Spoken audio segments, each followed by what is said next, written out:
Desde todos os tempos as criaturas têm medo da morte. Porque se foi passando de um indivíduo a outro, essa ideia de que morrer é acabar.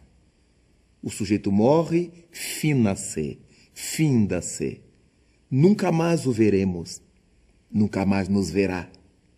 Mas quando nos damos conta de que não é bem assim que as coisas acontecem, tudo se transforma.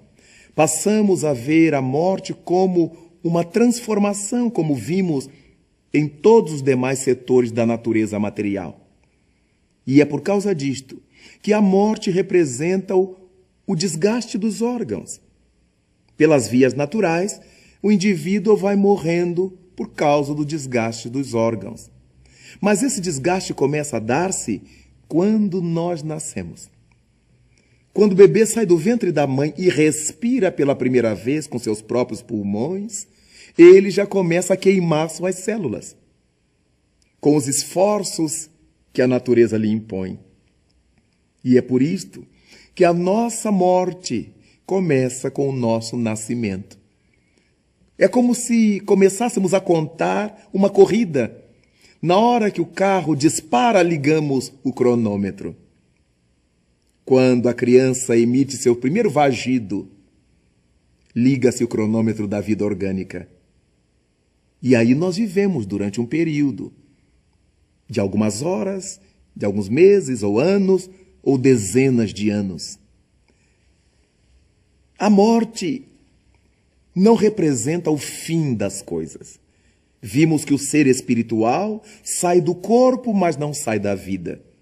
É claro que, na nossa cultura judaico-cristã, aprendemos a sofrer com a morte.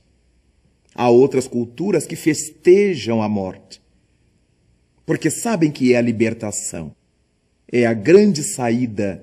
Mas como nós temos essa herança religiosa judaico-cristã, tudo para nós é regado a muito sofrimento, a muito tormento.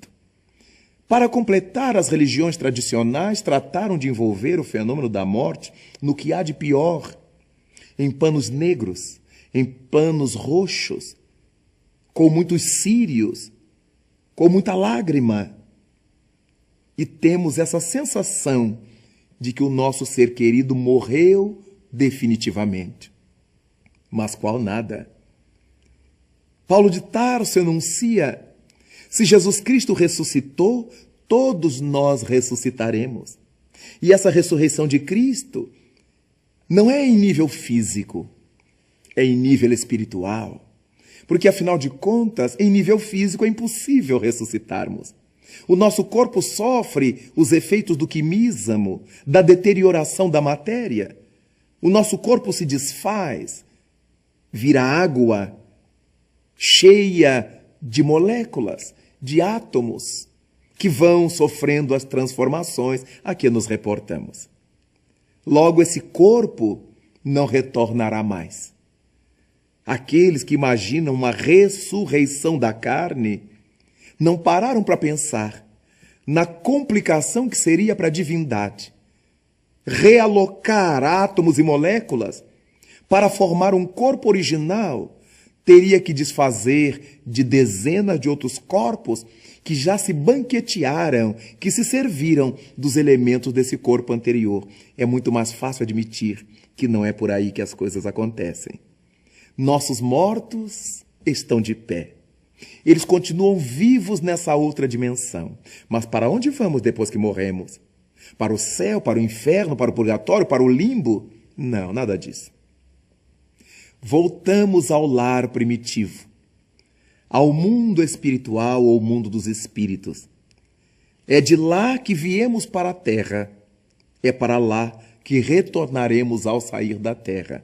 E esse mundo normal primitivo é a realidade que nos circunda. Todos nós estamos circundados, imersos nesse mundo normal primitivo, o mundo dos espíritos. E o inferno? E esse não é uma questão do mundo dos espíritos, é da alma humana. Nós construímos em nós mesmos o nosso inferno com as nossas atitudes incorretas, com nossos crimes, nossos vícios, nossa preguiça. E o céu? Da mesma forma, nós construímos o próprio céu que desejamos para nós, pela obediência às leis de Deus, pelo serviço ao bem do próximo. O purgatório é aqui mesmo na terra. Purgatório é um lugar onde se purga, onde se limpa, se lixa, se lima as anfractuosidades que carregamos, as irregularidades que carregamos, e esse purgatório é o planeta Terra.